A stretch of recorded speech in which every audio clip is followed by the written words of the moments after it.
Turkey just blindsided NATO. For years, Turkey played both sides, arming Ukraine while shaking hands with Moscow. But now, it's reportedly ready to send troops into Ukraine. Europe thought it had a plan, a peacekeeping force led by the usual suspects, the UK, France, and Germany, but nobody saw Turkey coming. And NATO, they weren't prepared for this. This bold, risky, and unpredictable move could redraw the battlefield and shake Europe's security for years to come. Here's why Turkey's surprise decision has everyone watching and worrying. Let's start with what we know.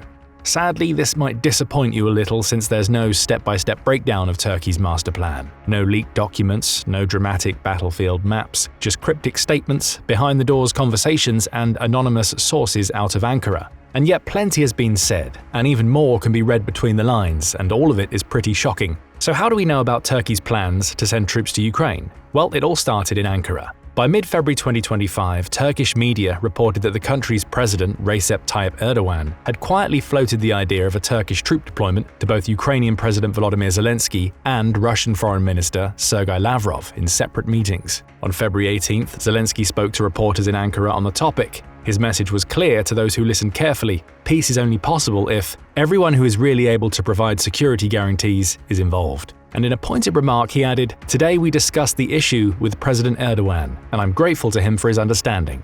In other words, Ukraine wants Turkey at the table, not just for diplomacy, but for military backing, and Turkey seems quite open to the idea. Fast forward to March 6th. Suddenly, an anonymous Turkish Defense Ministry source told journalists that Turkey could contribute to a peacekeeping force in Ukraine. But of course nothing was official, a classic diplomatic soft launch. That same day, Admiral Zeki Aktürk, Turkish Defense Ministry press and public relations advisor and spokesperson, repeated the message officially. He said that Turkey would consider sending troops if it was necessary for regional stability and peace, a non-denial if ever there was one. The next day, March 7th, Erdogan made things even clearer. At a European Union-led virtual summit, he declared, "Planning all steps regarding European security together with Turkey will be in our mutual interest." Translation: if Europe is reshaping its security strategy, Turkey demands a say. And what better way to make itself indispensable than by offering troops? By March 11th, the talk was turning into action. Turkey's Chief of General Staff, Metin Gurak, landed in Paris to attend a high-level meeting where troop deployments were explicitly on the agenda. The gathering was historic, 34 military chiefs from NATO, the EU, Japan, and Australia. The one country missing? The US. With Trump pulling back, it was clear that Europe and Turkey were trying to fill the power vacuum. That's why Turkish Foreign Minister Hakan Fidan had already attended the 2025 London summit on Ukraine, discussing Turkey's role in a peace deal and, crucially, its place in Europe's new security order. Although not many details about Turkey's involvement have been shared, a few conditions seem to be emerging, emphasis on seem. First, Turkey won't move a muscle unless there's a ceasefire. According to multiple sources, Ankara has made it clear that troops would only be deployed if Ukraine and Russia first agree to stop fighting. Even then, the initial deployment would involve non-combatant units, that is, monitors, not soldiers with guns. This alone makes the whole thing feel far off, if not outright wishful thinking.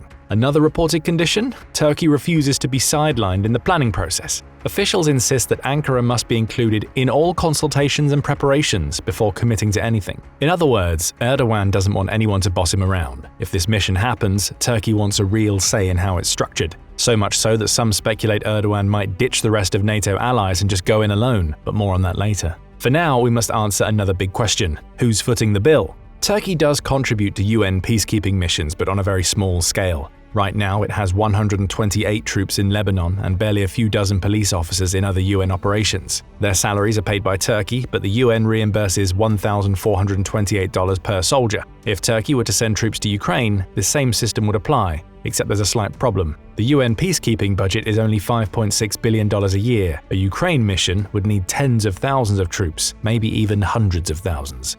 Bruegel, a Belgian think tank, puts the figure at 300,000. Zelensky, however, was a bit more modest. He suggested that between 100 and 150,000 European troops would be required to ensure a fragile ceasefire, assuming the US isn't stepping in with solid security guarantees. Benjamin Jensen, a defense analyst from the Center for Strategic and International Studies, argued that the UN's current peacekeeping operations in Lebanon, with just 14,000 personnel, would need to be scaled up to 145,000 troops in Ukraine, given the front lines and the sheer size of the conflict. Whatever figure it ends up being, Turkey could contribute to it significantly. Why? Because we're talking about the second largest army in NATO, just behind the US. But here's the kicker: While Turkey may have the firepower, 355,000 active-duty soldiers to be exact, its economy isn't exactly in top shape to bankroll the kind of military presence Ukraine would need. This brings us back to the same question: who's paying for all of this? That part is still a giant question mark. Basically, everything about Turkey's role remains up in the air, at least for now.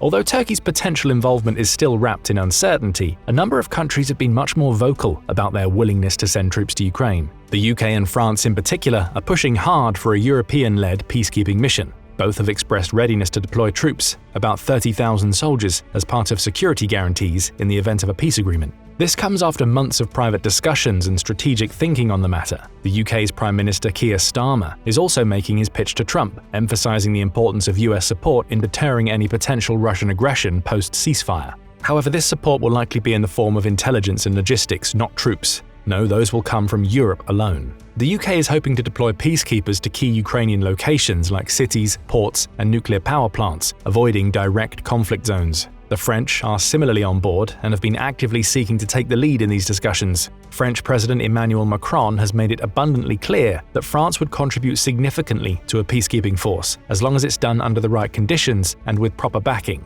The key here is that France and the UK are united in pushing for a NATO-aligned operation, with both countries hoping to avert any back and forth with Russia. But not everyone in Europe is thrilled with the idea of sending troops. Countries like Spain and Italy have expressed outright opposition or hesitation. Even Germany is somewhat cautious, with Chancellor Olaf Scholz saying the idea is premature, especially when the outcome of peace talks is still anyone's guess. Spain and Italy have shared similar concerns, particularly about the political fallout and the risk of further escalating tensions. The discussions came to a head after the summit in Paris, where European leaders failed to reach a consensus. Even nations like Poland, which typically takes a hard-line stance on Ukraine, hesitated. Sure, Poland wants a bigger army, 500,000 soldiers strong. However, it also wants to avoid a military footprint in Ukraine, fearing it could lead to further confrontation with Russia. Is that what made Turkey's decision so shocking to NATO? Was it the fact that while Europe floundered, Turkey just went for it?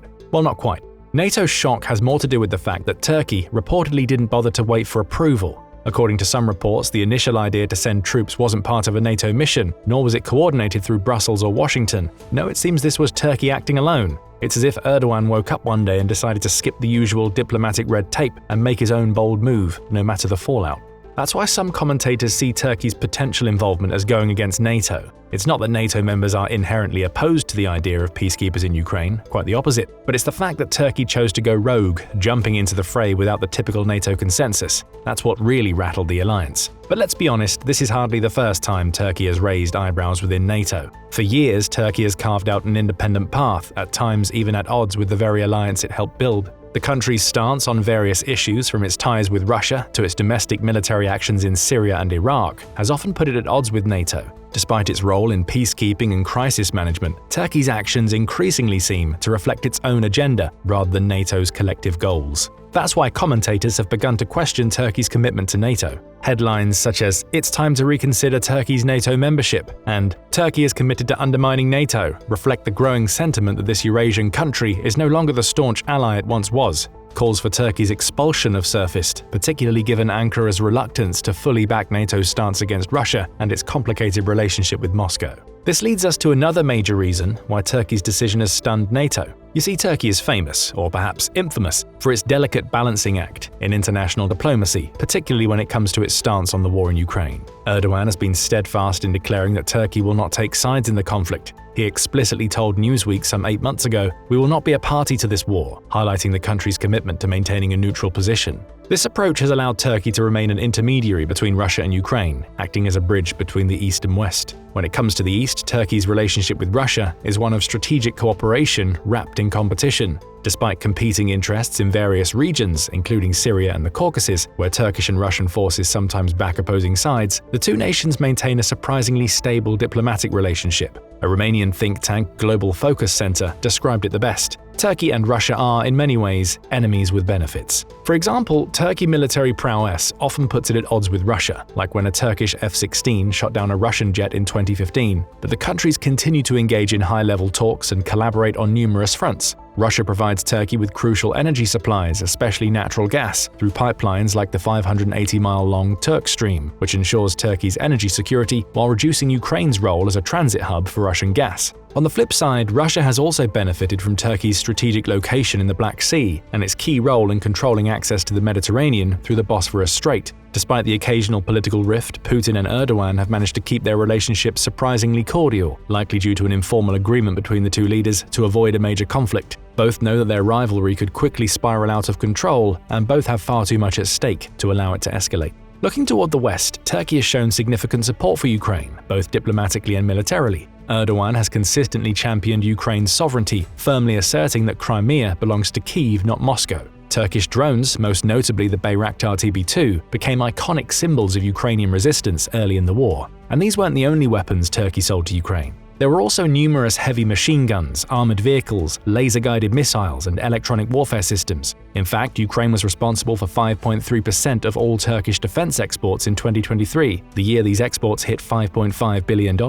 Turkey has also mediated crucial agreements, including the Black Sea Grain Initiative, which allowed Ukraine to export much-needed grain despite the blockade by Russia. Yet Turkey's support is carefully measured. While it has condemned Russia's actions, it's not joined the West in imposing sanctions on Russia. Instead, Turkey has taken on the role of a mediator between the warring sides. Erdogan has used his position to push for peace talks, offering Turkey as the ideal location for negotiations between Russia, Ukraine, and even the US. He has been clear that peace, not victory, is the goal for Turkey, a stance that aligns with its broader strategic interests in the region. But again, it's all about Turkey's interests, not NATO's. That's another reason why the alliance isn't exactly ecstatic about Turkey's troops in Ukraine. A unilateral deployment by Turkey into a conflict zone like Ukraine is a risky move, one that could set NATO back years. Turkey's boldness may appear admirable in terms of military capability, but it carries the risk of accidental escalation, especially if Russia interprets such actions as hostile. And let's not kid ourselves, of course Russia will see them that way. Lavrov has already declared that European countries, whether under the EU umbrella or with their national flags, will not be accepted in Ukraine. Vasily Nebenzia, Russia's UN representative, went a step further, calling any European soldiers sent to Ukraine without a UN resolution a legitimate target. This poorly veiled threat reveals just how dangerous it is for a NATO nation to act alone, especially now. At the moment, Europe needs more unity than ever. In March 2025, European leaders started talking about security in terms of peace through strength, moving away from the traditional US-dominated approach. This was Turkey's chance to fit in, to show it aligned with European goals. Yet for now, it looks like Turkey is still holding its interventionist posture and solo acts tight. Again, this is nothing new for Turkey. From blocking defense plans for Baltic states to flaunting the purchase of the Russian S-400 missile system, Erdogan is no stranger to bidding unity farewell. NATO has even kicked Turkey off the F-35 fighter program over the S-400 deal, a direct consequence of Turkey's defiance. Despite these tensions, Turkey remains NATO's second-largest military force, with a planned budget of approximately $33.7 billion on defense in 2025. But as impressive as this figure is, it's not clear right now whether or not Turkey will indeed meet NATO's 2% threshold. Maybe if the country spent a little less time playing global power games and a little more time budgeting, it will be able to cover its own defense properly. Just a thought. But let's not forget, even that 2% threshold won't be enough to defend Europe from Russia. According to Bruegel, Europe needs at least $272 billion more annually to successfully do so. That's why the European leaders have already discussed increasing defense spending, with France proposing 3% to 3.5% of GDP, way beyond NATO's target of 2%. This all points to a growing shift towards European strategic autonomy, and Turkey's unilateral military moves could potentially derail this effort. In a climate where Europe has been preaching cooperation and a united front, Turkey's independence may cost it politically. But this is far from the only cost Turkey might face. Turkey's bold decision to send troops into Ukraine could blow up in its face in more ways than one. First, let's talk about the military reality. Deploying Turkish troops into an active war zone means navigating unpredictable combat conditions, potential supply chain disruptions, and of course, the constant threat of Russian strikes. Peacekeepers or not, the moment the first bullets fly near them, the Turkish troops are targets, legitimate ones as Nebenzia put it. On the diplomatic front, things get even messier. Turkey's NATO membership means it's bound by Article 5, the clause that promises mutual defense among allies. But if Turkey acts unilaterally outside of NATO's umbrella, who's going to defend Turkish troops if they're attacked by Russia? That seems to be a grey area that no alliance member has ever tested before. Then there's the neutrality challenge. As mentioned, Turkey has long painted itself as a bridge between the East and West, and until now. By sending troops into Ukraine, Turkey is officially picking sides, and that means it's no longer the diplomatic go-between. Russia won't forget that, and NATO allies will start wondering if they can trust Turkey to play nice when the chips are down. And this decision isn't just a geopolitical headache for Erdogan. It might tear at the fabric of Turkey's internal politics too. Nationalist voices are cheering, seeing it as proof that Turkey is no longer a middle power, but a regional powerhouse that can stand up to Moscow. But business leaders and economic advisors, they're already sweating bullets. With imports worth roughly $37 billion, Turkey is one of the 3 biggest buyers of Russia's fossil fuels in the world, and this figure only keeps increasing. Push Moscow too far and Erdogan could find himself facing inflation spikes, energy shortages, and a fragile economic recovery in ruins. It's a gamble that could crash the Turkish economy, plain and simple. And Russia could do more than just refuse to sell fossil fuels. In the worst-case scenario, Russia could decide that Turkish peacekeepers aren't neutral at all, they're NATO proxies. That could mean anything from cyber attacks on Turkish infrastructure to direct Russian retaliation on Turkish supply lines.